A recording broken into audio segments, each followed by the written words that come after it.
You're listening to the Cookbook Love Podcast with Maggie Green, episode number 291. Welcome to the Cookbook Love Podcast, a podcast that celebrates cookbook readers, buyers, collectors, writers, and clubs. And now your host, cookbook author, culinary dietitian, and cookbook writing coach, Maggie Green.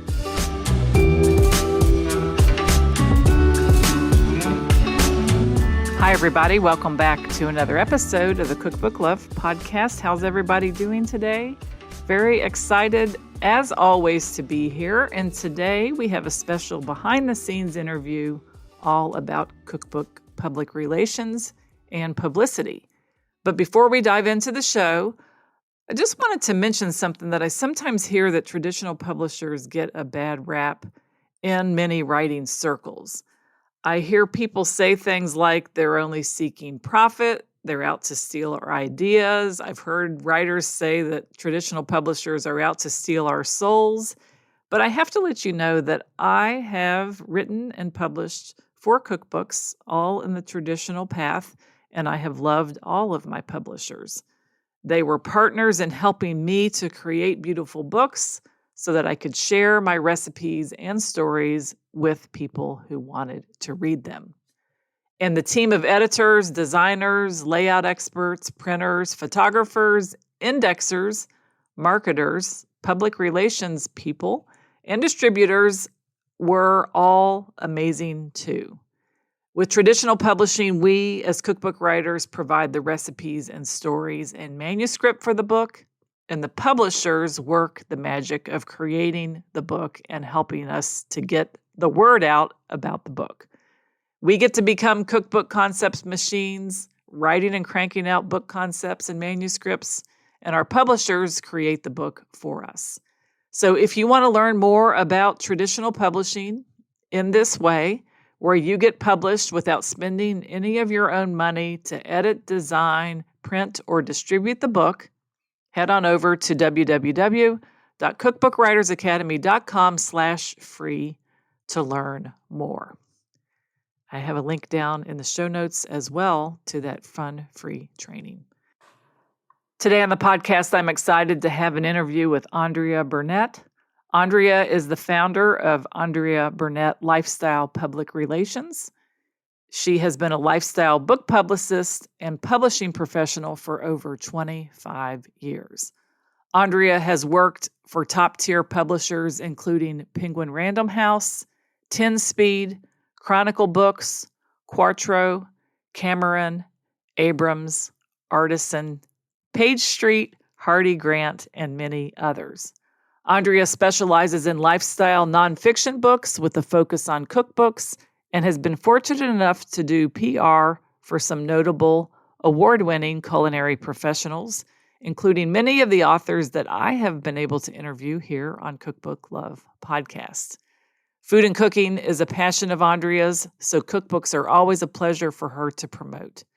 Today on the podcast, we had a lot to talk about, including trends in traditional self and hybrid publishing, as well as a discussion about custom publishing.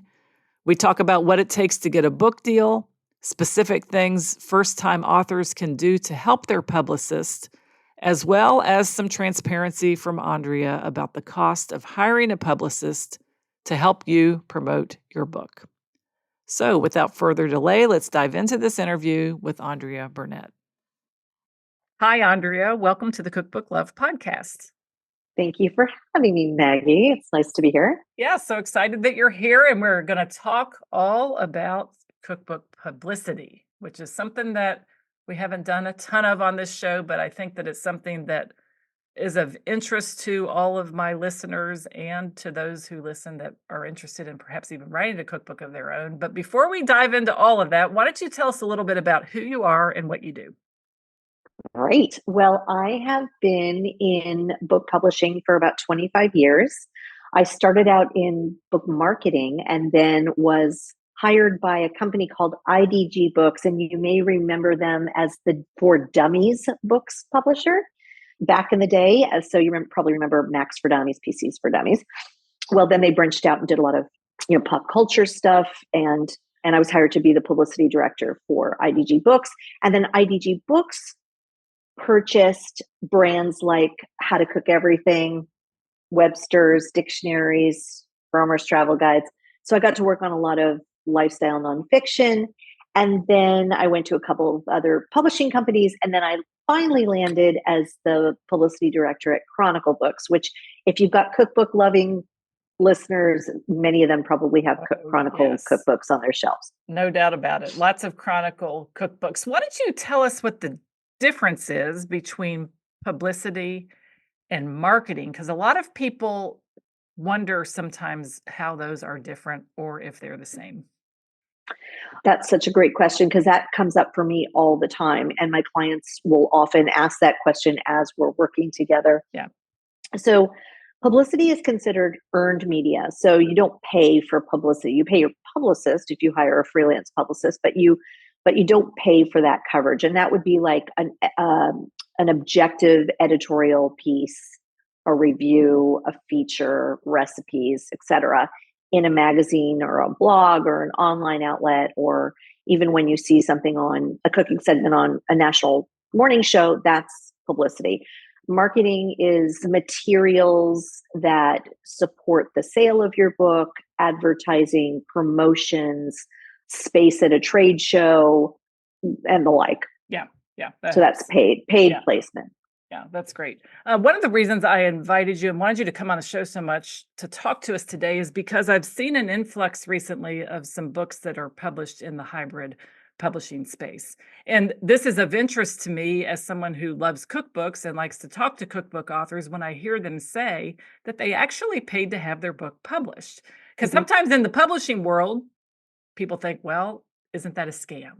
Why should I have to pay to get my cookbook published? But the cookbook authors that I've had on the show, and we've talked about it in their interviews, they're legit and their books are beautiful and they fit the goals exactly that they wanted their books to fit. So I think what we'll do, if you're willing, is go a little higher up than publicity and the book contract, but let's talk about publishing just in general in these three different buckets.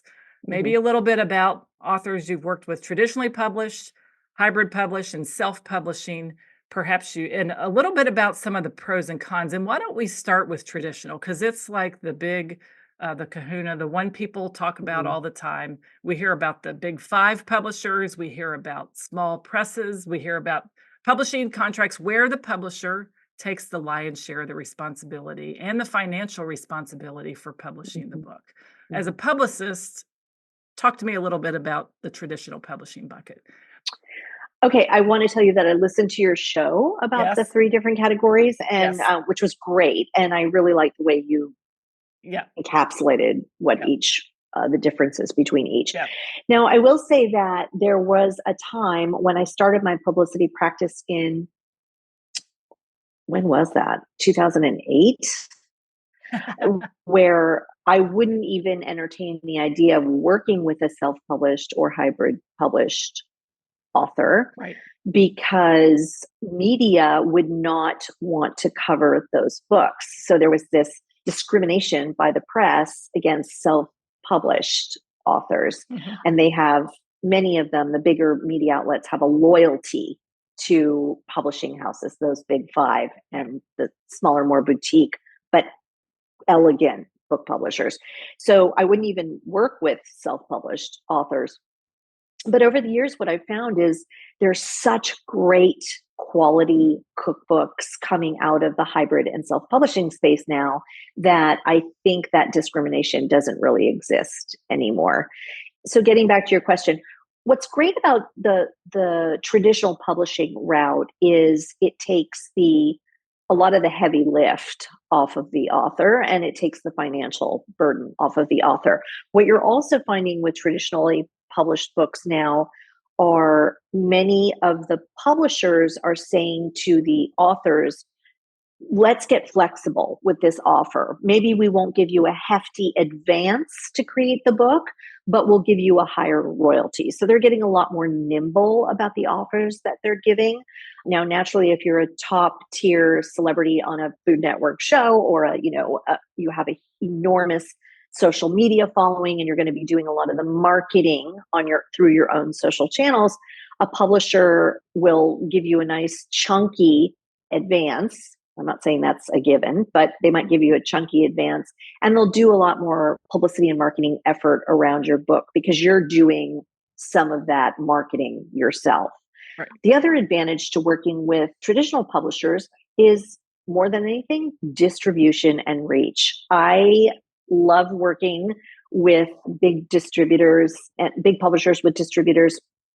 There's some really great reputable distribution out there for cookbooks where they're reaching every channel. So big box like the Targets, the Walmarts, libraries and institutions, independent bookstores, and most importantly for cookbooks, specialty retailers. Like So that would Anthropology. be right, like Anthropology, Urban Outfitters, Sur La Table, Williams Sonoma, and there's some gorgeous Hudson and Grace. There's some gorgeous specialty retailers out there where cookbooks live, right? And they thrive.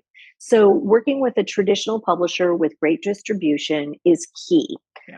The other thing that's good now, since I'm an independent contractor and I often work with traditionally published authors, people would say, well, if they've got the mechanism to do the publicity and marketing in-house, why would they hire you as a freelance publicist?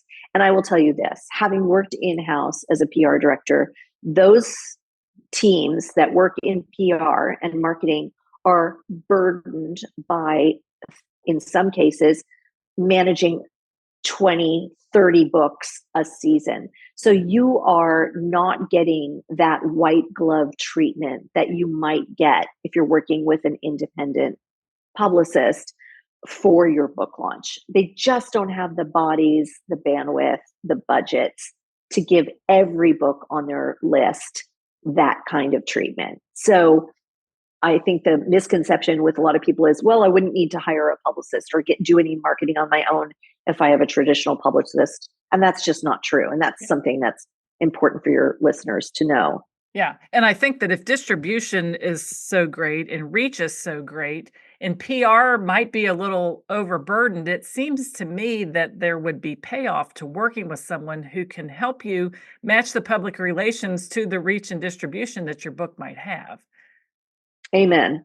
Right. Yeah, absolutely. Right. I mean, why would you just want to put all the burden on that, the distribution component? And I always say, that phrase, if a tree falls in a forest and no one's there to hear, you could have all the distribution in the world, but those sales reps are looking to the publicist to deliver media hits that will inspire sales, right? That will move those books out of the stores. Yeah. So you can't just do one without the other. Yeah. And I think there's a lot of cookbooks being published, which I love, but I think the discovery of new books and people hearing about new books, reading about new books is really key in helping people to see what's out there, short of actually going into a bookstore and like looking at them. Right. But it is, and I can see totally how it does it. I like to hear that there's a little more, we use the word nimble in terms of the advance versus the royalties. And I think that's something that probably is a little bit of a newer trend that's happening in traditional publishing, huh?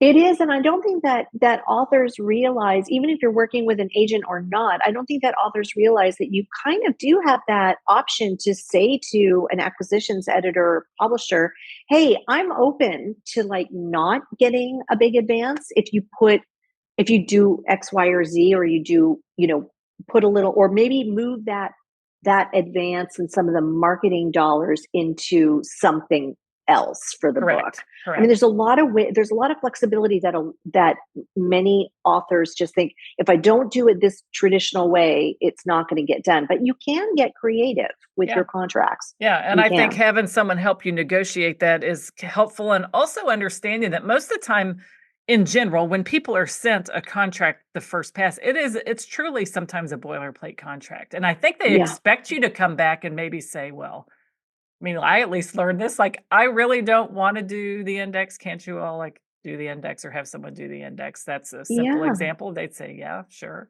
What about the royalties for the ebooks? I mean, isn't that something that we maybe could adjust? They'd say, yeah, sure. And then I think the balance between advance and royalty is great to hear also. And so the other thing, yeah, go ahead. No, go ahead. Yep. I have done a lot of consulting for authors who have received the contract, right? The first offer letter back with the contract, and just want a different set of eyes, a marketing set of eyes on that contract. Now, I'm no attorney, and I'm not the person to look at things like the royalties and the rights and all of that. I mean, I can look at it, but that's not my area of expertise. But a lot of times you may want to have, if you get an offer, ask a publicist, a freelance publicist who has worked in-house with many big publishing companies, if they'd be willing for an hourly fee just to take a quick glance and see if there's any modifications you can make on the marketing and PR side of the contract. And I've done that for several clients, and it's worked in their favor, because that's not what the acquisitions editors are really focusing on. Like you said, Maggie, the contracts are usually boilerplate, and then you go back, but you can go back and forth several times, and you can certainly ask for things that you want. Because what's the worst Might thing not that mean can you'll happen? get them, Right. They'll but say no. You can ask for them. Yeah, that's great. They say no. I love that you. My dad used to say that all the time. Yes, exactly. What's the worst thing that can happen? They say no. It's not going to hurt anything. That's for sure. So that's traditional publishing. Tell us a little bit about your experience. Let's go to self-publishing next. Self-publishing, then or independent publishing. An author would wear all the hats. They're either paying someone to do it for them, or they're doing it themselves. What's changed and what's newer when it comes to self-publishing from your perspective? You said one thing, which is it used to be they wouldn't even entertain talking to a self-published author. Now that's maybe changing a little bit. What has brought that about, and what are your thoughts about this space for cookbooks? Well, there's the spectrum of self-publishing is broad. And I mean, if we're talking about a book that's like two color, like a food memoir, or something like maybe like a book about short stories, or things that's not illustrated, something that doesn't have photography in it, then that it makes sense many times to self-publish a book like that, because it's inexpensive to create. You certainly want to hire a professional editor and developer, dev editor and book cover designer, et cetera, and a book designer. But it's not that expensive to create a book like that. And there are many ways in which you can market it. Now, Amazon has changed everything in this world, because let's say you have a popular food blog and you want to write a book about the history of food in your family, again, not illustrated, certainly is a great avenue to explore, publishing, self-publishing. And the benefit is almost everybody shops on Amazon these days, or bookshop.org. And so it's pretty easy to make that a successful book campaign. You still have to do marketing and publicity around it, but especially if you use when Amazon's has several now self-publishing models, then you are doing print on demand, or it's easy. You don't have to manage the fulfillment. Now, if you are doing a illustrated cookbook, it's so expensive. It's so cost prohibitive. It's so much work to create a book like that all on your own. Maybe you have the chops to do that, and hopefully the budget, because there are constantly surprises and costs that come up. But that's a really, really expensive endeavor. And I've worked with a few self-published authors in the cookbook space, and the challenge is also sometimes there's mistakes, sometimes the indexing is wrong. I mean, that can happen in professionally published books too, in traditional published books too, but it's really better suited for the non-cookbook space. Now, if you have a book of family recipes, and this is just something that you want to create, it's a passion project, and you want to self-publish it and distribute it to your family, and that's it. You don't really care if it sells a lot of copies and it's not in stores. Fine, go for it. Do it. But again, you're still going to want to promote it somehow. Right?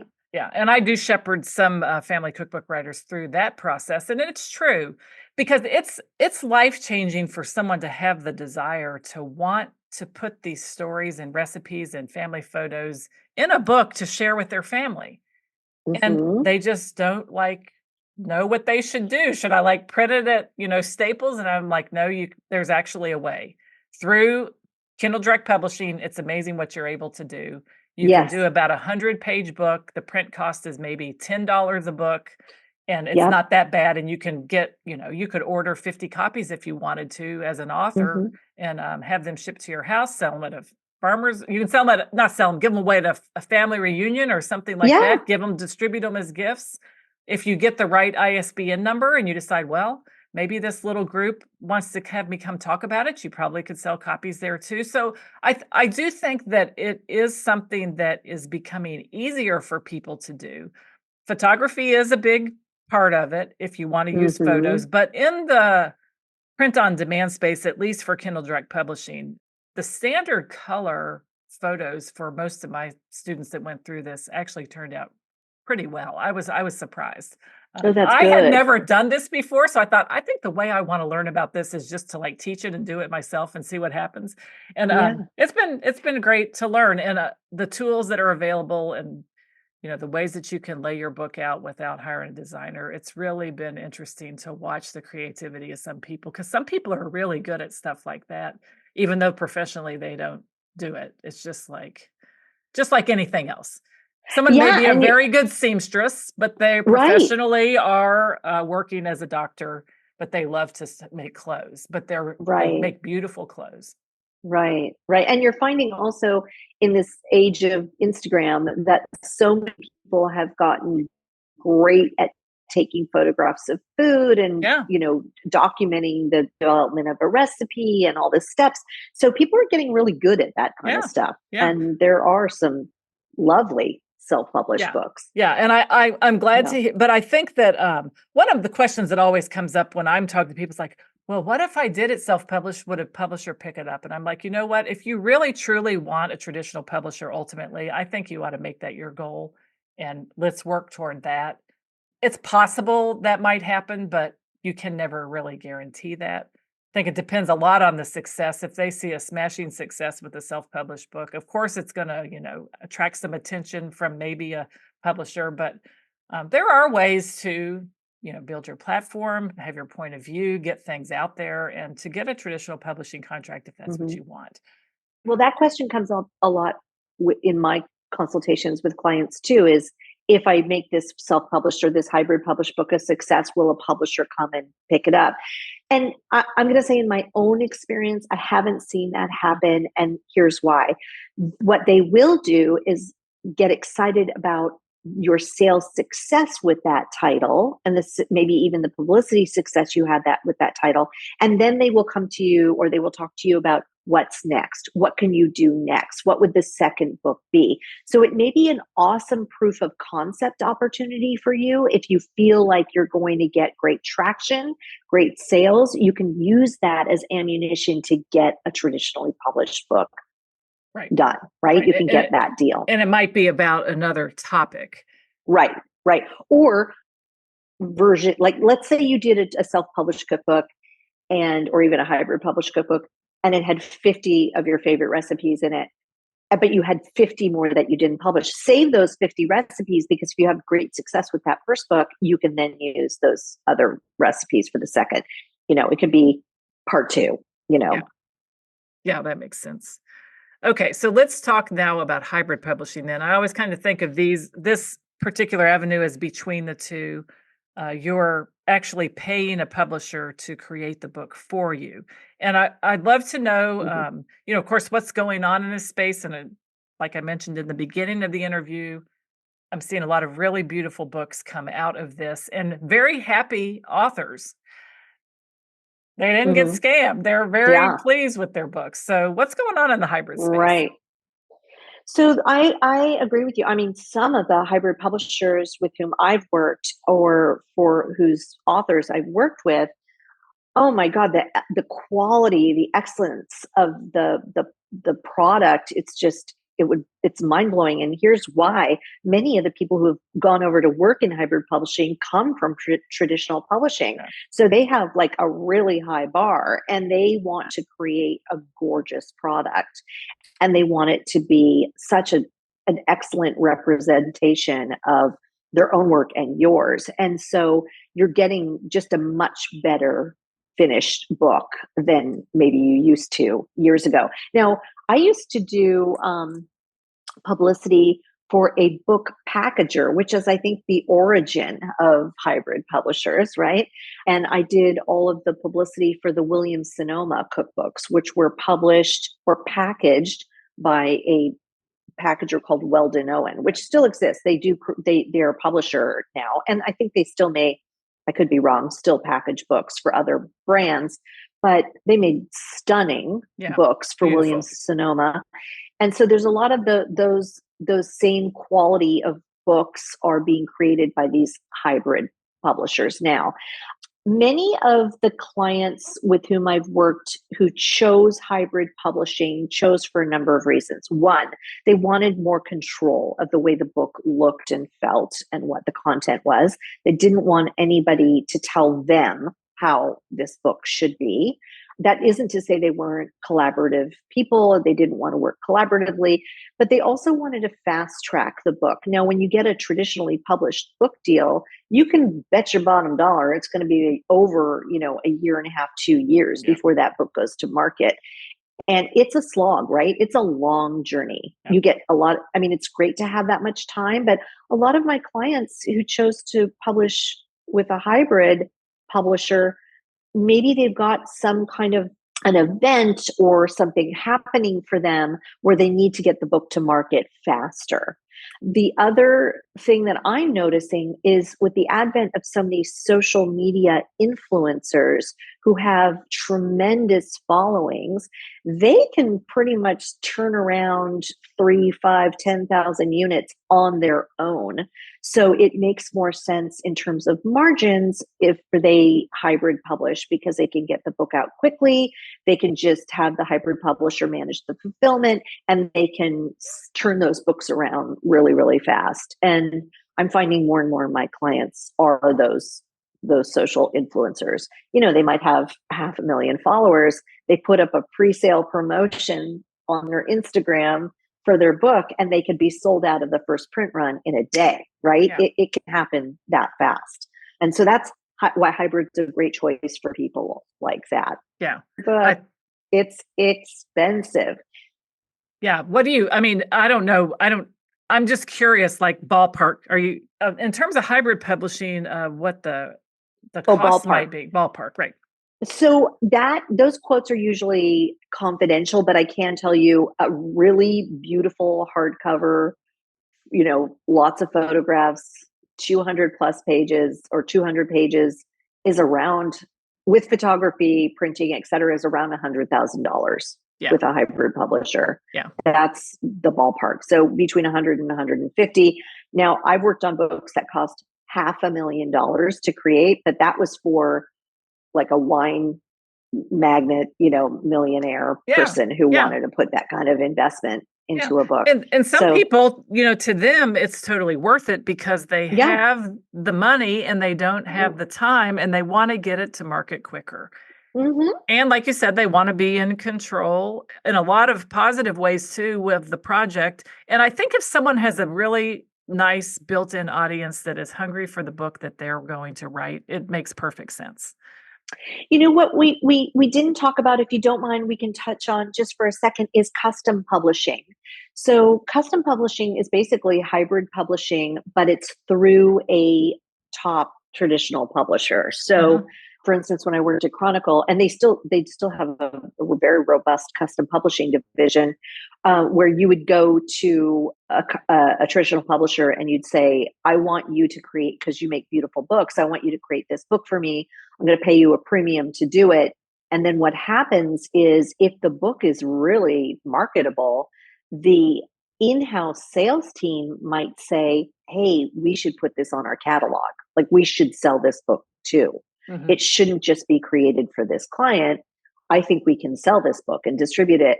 That's an option that I think a lot of authors don't explore because they just don't know about it. But again, very pricey. And a lot of times the custom publishing divisions, in order for them to get great margins, they will only create these custom published books for big clients with deep pockets. So that's just something to think about. And the custom publishing then is an offshoot of a traditional publisher, whereas a hybrid publisher, that's their business model? Correct. Yeah. Yeah. A hybrid publisher, that's their whole kit and caboodle. Yes. And a custom publishing is a department within a traditional publisher. So for example, like let's say you are a toy manufacturer and you've got a new toy coming out, you want to create a little storybook to go with your toy. You might go to a traditional publisher and say, hey, we have this really cute book about, beach toys, or playing on the beach, and we want it custom published to bundle with this toy we're creating. And so a custom publishing division might be able to do that for you within a traditional publisher. And then the children's book publisher, meaning the publishing director in the children's division, might look at that book and go, hey, this is a really sweet book. I think we could do it as a standalone book. It doesn't need to be bundled with this toy. And I think we can put this on our list. Like, we'd like to sell it too. So it can happen. You may get a traditionally published book out of that. Yeah. And does the custom publishing division have its own imprint? No. I think you have the option in the same way. Oh, we'll talk about this in a minute, but I think you have the option of it being an imprint, not an imprint, or the spine featuring the logo of the publisher. But I think you also have that option of it not, if you do custom publishing. Now with hybrid publishing, a lot of them they have their own brand. They have their own logo, like Connected Collective Books Studio. It's terrible. There's also a book packager with whom I've worked for many years called Connected Dots Media. And then there's that's why I was tongue tied. And then there's Figure One Publishing and Flashpoint Books under the Girl Friday Productions. I love all of these hybrid publishers. They're all great. I've worked with all of them. But there's really great hybrid publishers out there. Yeah. And Shay Wyke, who was recently on the show, her publisher was Flashpoint. And then Rowena Shearer, recently on the show, also hers was the Collective Book Studio. Correct. Beautiful, beautiful books. And several episodes ago, we had Kristen Merkley with So Easy, So Yummy. And I think hers was Flashpoint also, if I remember. It was. Now, she's one of my clients. And then they came to me and said, we're doing a self-published book, because Kristen has a very, very successful social media presence and blog.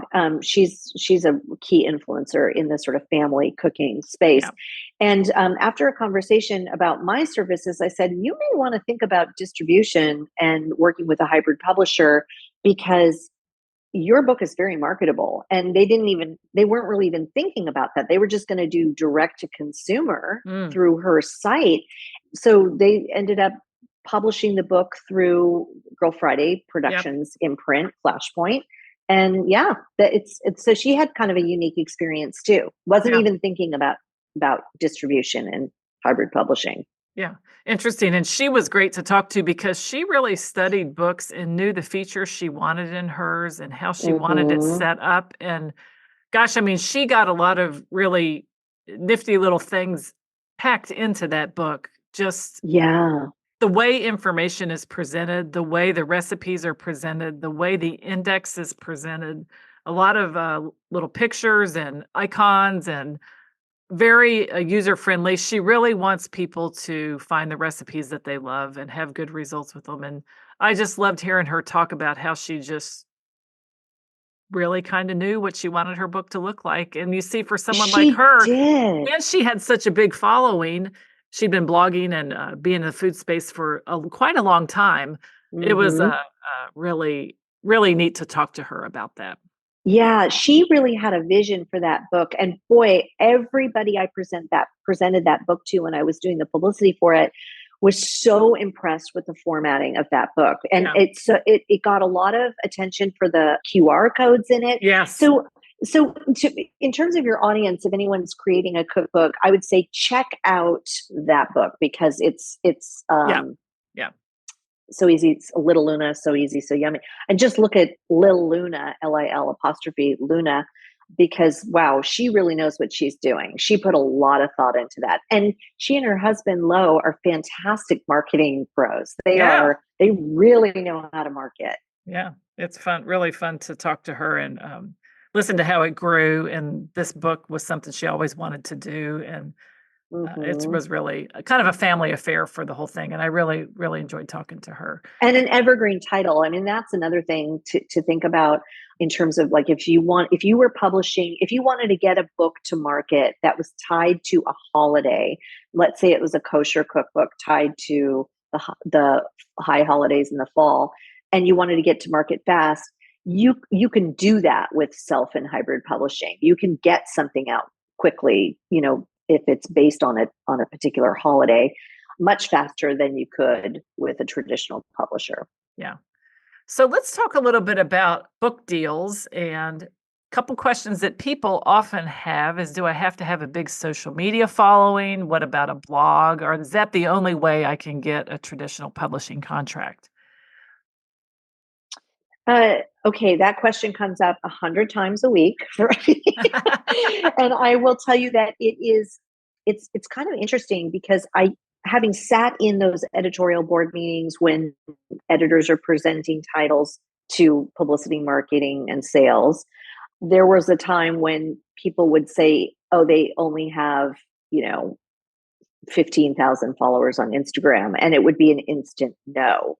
If you didn't have the social media following, if you didn't have a good online presence, if you hadn't already received great press for maybe your day-to-day practice, whatever it is you do, like if you're a nutritionist or a dietitian or a wellness expert, you might have a really great following, a client following, and that might impress a publisher enough to give you a book deal. But that's changed, and now it's really about the quality. I'll also tell you that we're now, and this is a really good thing, living in a time where a lot of publishers are looking at their portfolio of authors and trying to populate their lists with more BIPOC authors. So people of color, other cultures. That's really the trend right now. So you might have a small following on social media, but you do tremendous work in a particular culture or food category, and publishers will be like, oh, this is great. We don't have a great Caribbean author on our list right now. And this person is, does good things for their community, has a thriving restaurant or catering practice. So now those numbers don't matter as much. You might get some pushback from some editors about this, but I'm finding in my own business that it's less and less the case that you have to have a huge following on social. I think that's encouraging to hear. Yeah. I will say this, you better have a website, because a lot of authors don't. And they'll come to me, or probably to another, like a hybrid publisher. And that's like number one on your site. You really need a landing space for people to see who you are, that you're legitimate, what you do, your bio, your recipes. It's really important to have something there online. Yeah. Have you worked with any authors who have a Substack newsletter or a Substack presence? Oh my God, I love that you asked this. One of my dearest and closest friends who I worked with at Chronicle Books is working at Substack, and I am finding that more and more food people are moving over to Substack from their blogs. So they might have had a really popular blog, but they're changing that and moving it over to Substack, and then getting the paid subscriptions. So they're getting revenue from the blogging, and that's fantastic. And I love that for authors. I think Substack is brilliant. I subscribe to a lot of different Substackers, but you got to have like a point of view. You got to have something interesting to share. Yeah. So my advice is start looking at Substack as a potential space. But I still think you need a website. 100%. I do too. Yeah. I think you need a home on the web that's yours, and you can link over to Substack and get people to head over there to subscribe. And they can receive emails and updates when you update your Substack. But I 100% agree about the website. It's like a little landing page about you. And if you want to write books, I think it's important. I agree. Yep. I agree. Yep. So why don't we talk next then, since this is your true wheelhouse, about the launch and the publicity for the book and what you wish authors or first-time authors knew, or how they can help you do a better job.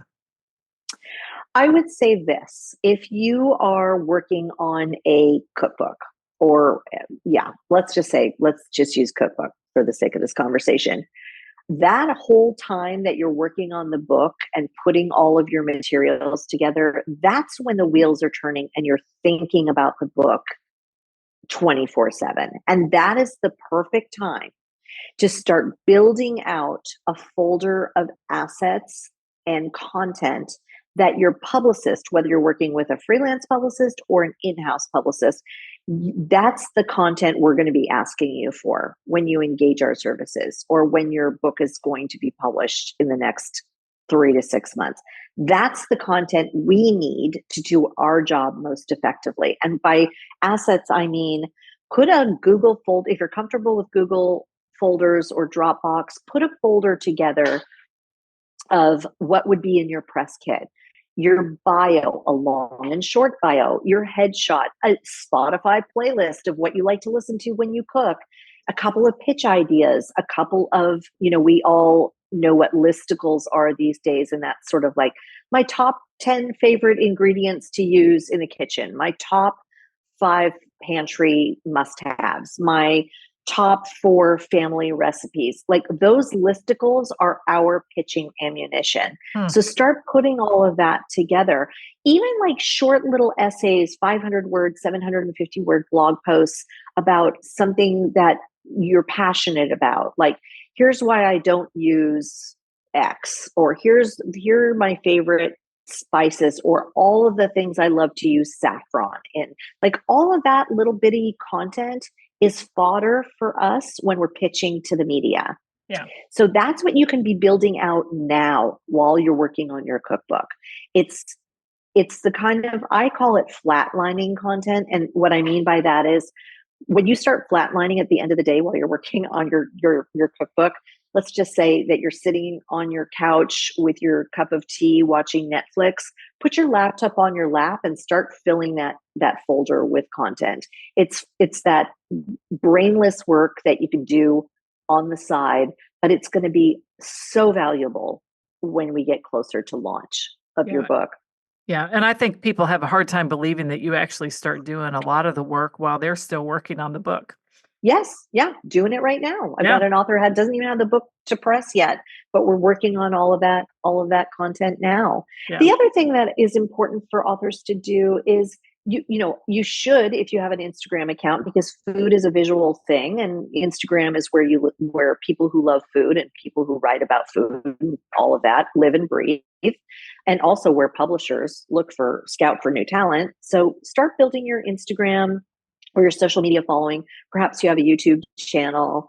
Pinterest won't do you that many. Pinterest is great, but it's not going to do you a lot of favors in terms of publicity. Start building your audience. Start following people who you admire in your category.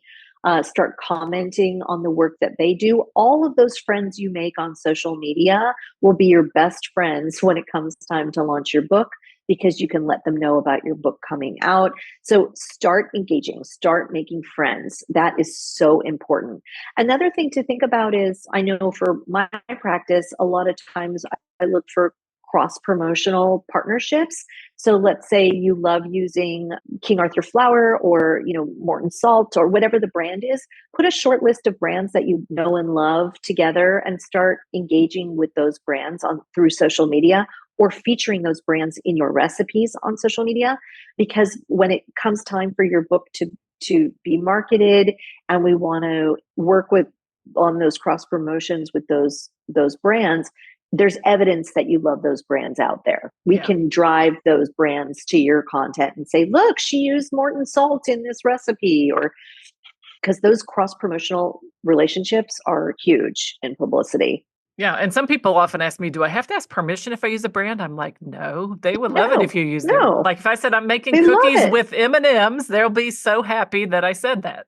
Tag them, do it. Exactly. Yeah. Yeah, no, Yeah. it's wonderful. And I think that leads us then to the launch. When now you're doing this behind the scenes, I'm working on my hmm manuscript, I get everything ready, the book's in production. It's the day has come when the book is launching. Tell us what a book launch means to you and what the author should expect. Well, it's typically three to 6 months ahead of the book's pub date. So in the first couple of months, I would be putting together all of the pitch materials, the press release, building my media list, exploring and introducing myself to those potential partners, brand partners, booking you for book signings and events. That's a whole nother conversation we should have one day, Maggie, Mhm. is book signings and events. Um, looking for like-minded businesses and brands who might want to do something with your book launch. That's all the planning stages, two those first 2 months of our engagement. And as we get closer to the launch of the book, that's when it's like pedal to the metal. We're pitching like crazy. We're reaching out to other social influencers to get blurbs for your book. And by the way, blurbs are, I think there's a misconception that once you have blurbs for the book cover, you're done. You don't need Mm. blurbs anymore. I'm calling BS on that. Blurbs can be used throughout the entire life of your book campaign and beyond. Those blurbs can live on the top of your Amazon book page. They can live on your website. You can use them as graphics in your social media presence. Blurbs are great to have, and the more you have, the better. So that's the other point I was trying to make about making friends on social media. You can be asking those people for book blurbs, but that's a lot of what I do. I go after those influencers and I ask if they'd be willing to do a blurb, because chances are 9 times out of 10, once the book publishes, if they offered your book a blurb, they're going to post about your book too. Right, right. They like to see that. And So some people are funny. They maybe say, I don't really do blurbs, but I think that it is good cookbook friend citizenship to use a word of citizenship that Jane Friedman uses, where writers are kind to other writers and we have communities of people that we're in mhm. touch with, that blurbs are a nice thing to do for somebody if it's in line with what you love to do and the kind of work that you do, because that really, I think, helps drop the walls too with competition, and it's more of a spirit of collaboration. And I think that it's a wonderful way to support each other's work. Can you see me virtually applauding over here? I love that. I am 100% in agreement with Yeah. that. And oftentimes I'll say, I call it, you scratch my back, I scratch yours. Like offer to do another author a book blurb for them, Yeah. that, Yeah. that it's important to do that collaborative spirit, that camaraderie. It's everything in this category. Yeah. It's really wonderful. Yeah, and I Mhm. think we should probably do another show all about book events and signings, Yeah, because I think I'd that love to talk about it's a that. big deal. People love to go to, I know that this audience probably likes to go to book events that cookbook authors put on. Mhm. They like to meet the authors. They like to buy the books. Maybe there's a special ticketed event that they might go to. Meeting them at book Mhm. signings also very fun, just to. And I know as a cookbook author, the greatest joy for me is meeting the people who buy my books. Right, right. Well, in the category of what can I be doing before my book is published, that's another thing people can be doing for us, for the publicists, is putting together short little abstracts of what they would talk about at a cookbook signing or event. Because most of the time when you do a cookbook event, you're not just going in and looking cute and signing books. You have to have something to say. So what's the origin story of creating the book? Why do you love this kind of food? Maybe you had for one of my, did you interview Althea Brown, Yes, she was Caribbean wonderful. Paleo? I Yeah. love talking to her. Well, like Shay, Althea had a dietary restriction. Yes. Like there was, a food allergy or a restriction. And so that's what drew her to doing her Caribbean paleo book. And same with Shay with all of her restrictions, Correct. Yeah. and health issues.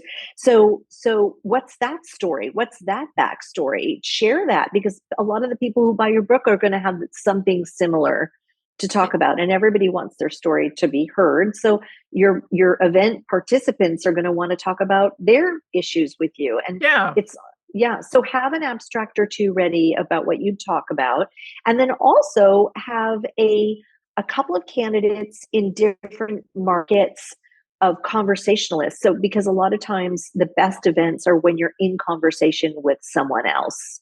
So let's just say if you were doing an event where you are, Maggie, you'd have maybe the food editor of your local paper that would be in conversation with you for an event. Don't just think that all events are one size fits all. They come in different models. So have a couple of candidates for conversations, have a couple of abstracts of what you'd be talking about. And that's all great for us to use when we're pitching you for those events. Yeah. And I think if you're going to a book fair, also, a lot of times they'll have panel discussions, and they're looking for people to fill the panels and ideas of things that they can maybe offer as panels. And those abstracts, I'm sure, would go a long way to helping them maybe see some things that one of your authors would be a good fit for a panel for, or an idea for a panel. Right. Absolutely. And there's a lot of them. There's a lot of those expos and conferences. And, I was just putting a list together for a client yesterday. It was mind-boggling how many book and I conferences. Think that, I say there's a sub-culture, sub-conference, sub-book, some kind of fair for everything. And a lot of times, if it involves books, the panels are fun to go to. They're often a complimentary part of a ticket to an event like that. And you can learn a lot about a lot of different kinds of things. I think of one here in Ohio that was all about, I think it was like organic lifestyle type things. How many different book people there were there that had different kinds of books, maybe even some homesteading books, food books, panels about beekeeping. I mean, there was all kinds of side conversations going on. And it really was amazing. I think if someone really wants to come to a conference like that and learn, that, you truly could, buy a ticket, go meet people that write books, have products, go to talks, and really have an educational day. Right. Yeah. I agree. Yeah. You've got to go. You've got to attend these conferences if you can. And I would, at least locally, see and what I would think like. for you to know what your authors are interested in talking about, because you may not even really know that for sure. Yes. No, I don't always know it. I mean, they're constantly surprising me with the things that they're knowledgeable about or passionate about. A good example is the health expos and the fancy food shows. You'd be surprised at how many authors can squeeze their way in to do a book signing at a booth for a brand that is similar to their cookbook. Like they're looking for ways to engage the attendees. And so sometimes they'll invite a cookbook author to sit in their booth, because it's not like anyone's going to sit in their booth and sign like a jar of honey. No. But if you have a book that's all about using honey for baking, they might encourage you to sit, hey, from 12 to 1, we're going to have this author in our booth signing their book, and that brand might buy non-returnable books from you. I mean, there's so many creative ways to work.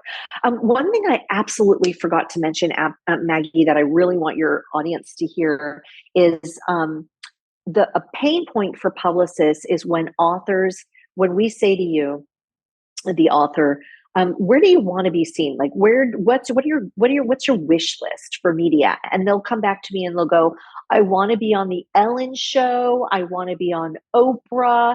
And they have zero, and those shows don't even exist anymore.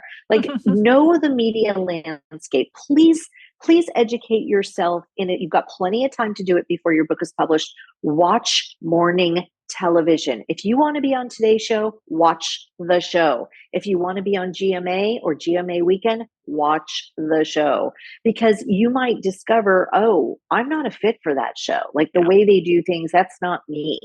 It will save us a lot of time and energy if you have a realistic understanding of what the media landscape is. And, of course, you're hiring us for our contacts and expertise, but this is a collaborative relationship. We want to please you, and we don't want you to be disappointed if we can't get you on those shows.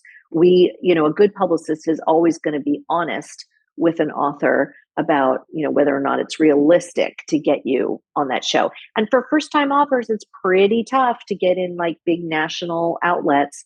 And that goes the same with, like a New York Times or a top tier magazine. Those opportunities are pretty few and far between because you're competing with huge names and big, PR machines. Yeah. Yeah. But that, if you are a first time author, there are so many local and regional things that would be just perfect, I'm sure. Yeah, and you can sell a lot of books with local and regional. Totally, especially. No, I agree. I think those are your neighbors. That's what I say. I 100% agree with that, and that now's the time to be building those relationships with people. And I encourage most of my, teach classes. You can go out and do talks. There's so much grassroots stuff that you can do that makes a huge difference. Yeah, huge. Yeah, it's. I was wondering if you wanted to talk about pricing for hiring freelance publicists. I think it would be great if you're willing to be transparent about that, because so many people seem to think it's like, oh, I don't think I could ever afford that, but you never really know. So let's give it a shot. So, I'm not going to speak for other publicists, but I can tell you it's kind of there's not a lot of, if you have, we're talking to a cookbook loving audience here. So I'm assuming that most of the people who are writing books who are listening to you are interested in doing a cookbook or a book about food. Right. And there's not that many cookbook specialist publicists out there. There's a handful of them. Maggie, you probably get pitched by many of us all the time. But the goal when you hire a publicist is to hire someone who's a specialist in the category. Because if you just hire a generalist book publicist, someone who covers self-help and business and psychology and all of the kind of books, they're not going to have the same relationships with food editors and editors in the food and lifestyle space as a cookbook specialist does. And we're all pretty competitive with pricing. It can be a campaign can be anywhere from $1,500 a month to $10,000 a month, but it depends on what you want to do. My average fee is $3,000 a month with a 3-month minimum, and I would say that a lot of my colleagues charge, a little bit above or below the same.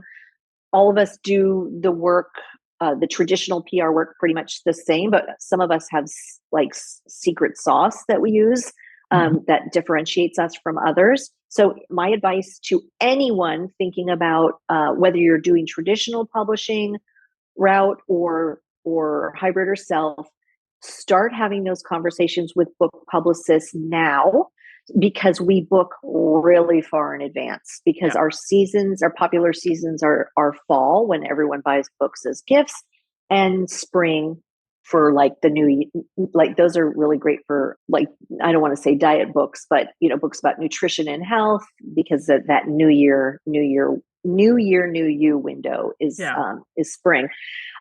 So it costs you nothing to book a consultation with, I think, unless somebody charges for consultations. I do 30-minute free consultations with potential clients all the time. And then you can kind of get a feel for whether or not you jive with that publicist. It is a relationship, so make sure you choose someone who you feel comfortable with, and you can have that collaborative experience with. And it costs you nothing to do that. So I'd say get a handle on that. Interview some. You can just Google cookbook publicists and see what pops up, and it's definitely worth having those conversations. Yeah, and I think it's amazing to, be sitting on this side of the microphone as someone who has a podcast talking about cookbooks, and I've been able to build relationships with publicists in-house and freelance that send me great authors to talk to, and it's really added a lot of fun to this work, and I'm so grateful for people like you that are cookbook specialists, because I think that writing a cookbook is different. I think publishing it is different, and I think talking about it is different because it's such a unique genre in and of itself. And food affects Agreed. everybody. Everybody has to eat the last time I checked. I'm not sure AI is ever going to be able to eat for us. Do you think? Well, it's funny because no, I don't think they will. Well, not well. You never know. Yeah, I you don't know don't what's ever going on know. behind the scenes in the world of AI. I mean, just don't know. If you watch enough sci-fi, you can probably find out. But I don't think that they're tasting the food like we're tasting it. No. Yeah, that's the other thing is it's great to work with a publicist who really kind of lives and breathes food, who loves food, loves talking about food. I'm a home cook and I cook almost every night and I love trying new things. I'm by no means great at it, but I do love thinking about it. I love reading about it. I love looking at the cookbooks I work on and getting inspired by the recipes. And so it's good to work with someone who is that. And a lot of cookbook publicists are the same. They live, eat, and breathe food. Yeah. And I So think when you're excited about it, it's probably easier to publicize and talk about it. And yes, yeah. yes, it is.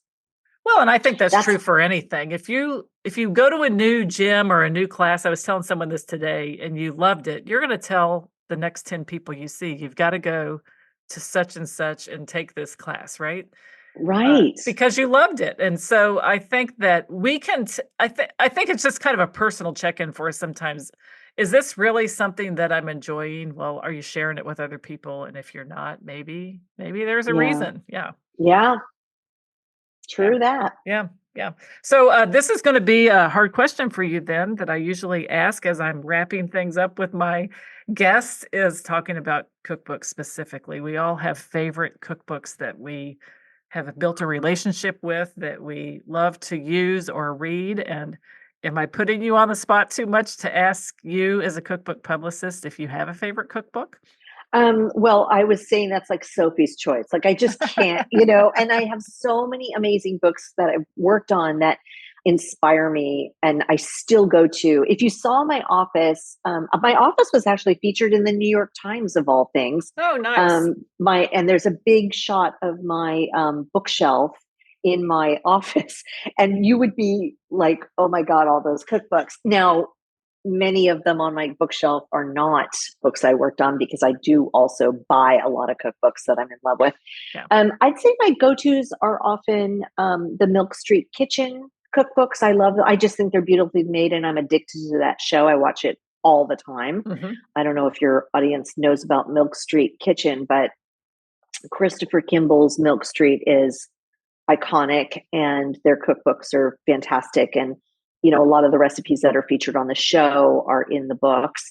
And then that's an illustrated cookbook. And then the New York Times, Amanda Hesser's New York Times cookbook is kind of my go-to when I don't know how to make something. But Shay might have talked about this, Maggie. Shay Wyke is intuitive cooking. I'm an intuitive cook too. It's like, what do I have in the house? What are my ingredients? What I'm in the mood for? Like today I woke up and I'm like, I'm making Mediterranean tonight. Like, I don't know I've only got salmon that I saw that in my freezer, but I'm going to do something Mediterranean. So a lot of it is about what's the flavor profile I'm looking for that day or for an event that I'm cooking for, like a dinner party. And then I'll seek out the cookbook of that flavor profile. Like if it's going to be, Asian inspired or Caribbean or what have you. So I'd say those two books, The Milk Street Kitchen and Amanda Hesser's New York Times. Great. And I will link to those in the show notes. It's a great way for people to discover some new books and learn a little bit about those. So thank you for your willingness to share those. I do want to give a shout out to some of the cookbook authors I've interviewed here on the show that you've sent my way, Andrea. And I got an email today from Brad Pro's Chili and Smoke. Love that interview. And that picture on the cover of that book, I think it's someone taking barbecue off a grill and they're wearing those heat-proof gloves. Yeah. Amazing. He was great. Gosh. He was very fun. He's great. He was great. I really enjoyed that. I texted my oldest son after we got finished with that, and I said, I've got to get you a copy of this book because he had such a unique way of talking.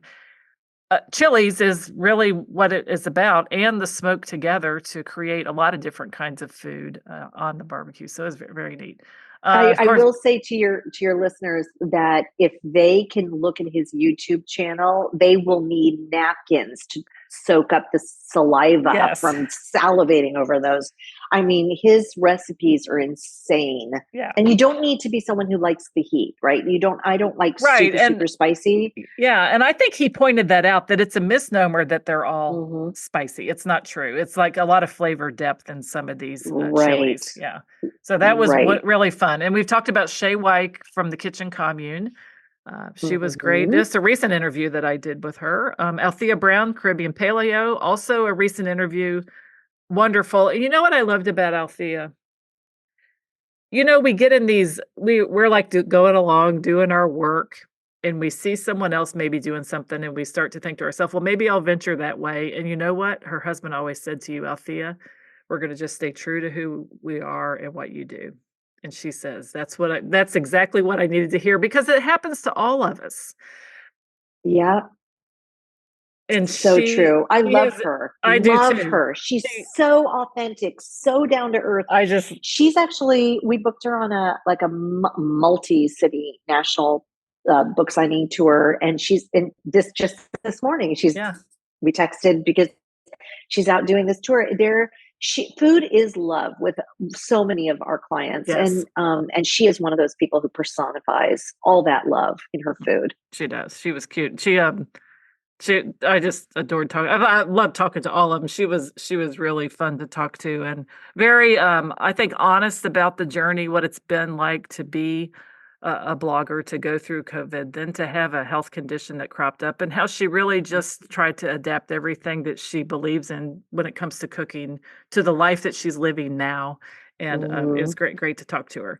And then we talked about Little Luna, So Easy, So Yummy, Kristen Merkley, wonderful to talk to her. And I think it was just amazing as what she's built, and that a cookbook was still something that was on her radar screen. Mind-blowing, right? She is such a dynamo.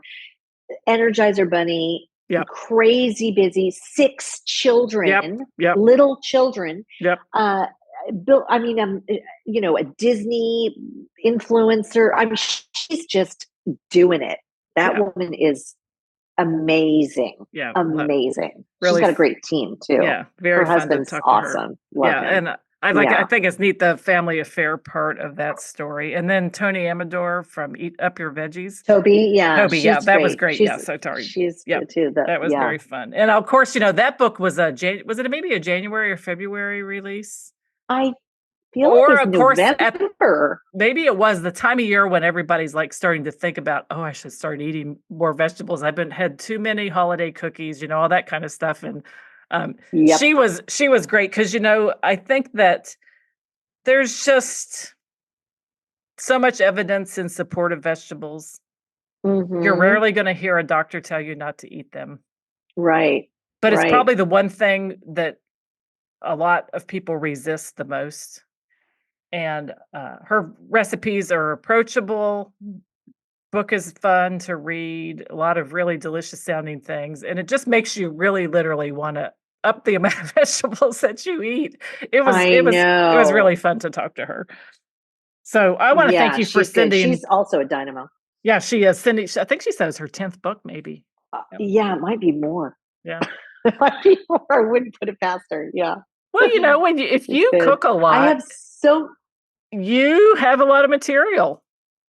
If you in the kitchen all the time. Yeah. Yeah. So true. Yeah. So true. I'm excited about Shay's next book, because Kitchen Commune, Shay Wyke's book, is amazing. Her recipes, and if you can follow her the Kitchen Commune on Instagram. She's been doing a lot of reels lately, and like we were just talking about being an intuitive cook. She just will pull things that she has, like maybe she went to the farmer's market and she can create these luscious plant forward dishes that are, oh my gosh, just incredible. Yeah, I have to tune in and watch some more of that content. It's funny how immersed in the books I get and in the work that I do, and I don't watch a ton of food content online. It's funny that I don't, but I'll have Everybody's different. I know. I guess different ways to consume things. And I do most of my work online. And I think that when I'm finished for the day, I usually shut it down and go cook some dinner. And I have a couple physical books that I'm reading, no novels, and I try to dive into those some and just like totally shift gears a little bit. Right. Yeah. Right. Yeah. I get it. Why don't you tell everybody how they can connect with you online? They can. One more thing, we were talking about campaigns and all of this. Now, I would say in like 2017, I created a boot camp called Get PR Ready, which is for cookbook authors doing their first book. And it's whether you have an in-house, traditional publisher and you have an in-house publicist or not. It includes, it's just like a 2-3 hour consultations. Sorry, I couldn't think of the word suddenly. And I'd love to share that with anybody who's interested. It's a fantastic little package, and it's less expensive than hiring a publicist full time. But I'm going to be offering that this summer because the summer is a slower season for cookbook publicists. So it's finally I can start offering that again. It's been so busy, I haven't been able to do it. So what's the reason for the slowdown? So the summer is usually a quieter time for publicists because we are getting all of our stuff ready for the fall launches, but we're not actively pitching for summer. It's just not a popular time for cookbooks. It's like after May, we kind of shut down a lot of people just shut down their practice and then just do other things. And I haven't been able to do that for the past 5 or so years, but suddenly I have this season where I've got a little more time. So I'm going to be offering the boot camp. So there's that. But to get a hold of me, you can visit AndreaBurnett.com. And there's a contact form on my site. So it's AndreaBurnett.com. And, or you can just email me at aburnettpr@gmail.com. And Wonderful. I'm happy to do those consultations or talk to you then. But be prepared to get asked a lot of questions because I ask a lot of questions of the authors when I meet with them. Well, and I would think be prepared to be asked and to answer a lot of questions because the more questions you ask and the better people fill you in, the better the whole process is going to go. Exactly. Yeah. Exactly. Wonderful. Yeah. Well, I'll be sure to link to that in the show notes. And I can't thank you enough for coming on the show. It's been great to meet you virtually and to get to know a lot of your authors. And we can't wait to meet some more that you send our way for the podcast. And thanks also for all your expertise about PR and cookbooks. Maggie, the pleasure was all mine. I love talking to you. We often just do the work and not talk about the work. So it's kind of fun to talk about the work every now and then. I agree. Yeah. I agree. Well, thanks again for coming on the show. My pleasure. Talk to you soon. Thank you so much for joining us today for this episode of the Cookbook Love Podcast. Again, all the links can be found in the show notes at www.cookbooklove.co. And if you are interested in writing a cookbook of your own, please check out the free cookbook writing masterclass called How to Get Paid to Write a Cookbook. It is designed specifically for food or nutrition experts, and you can check that out at www.cookbookwritersacademy.com/free. So that's it for today's episode of the Cookbook Love Podcast. This is your host, Maggie Green. And until next time, have a great day and keep loving your cookbooks. Thanks for listening to the Cookbook Love Podcast.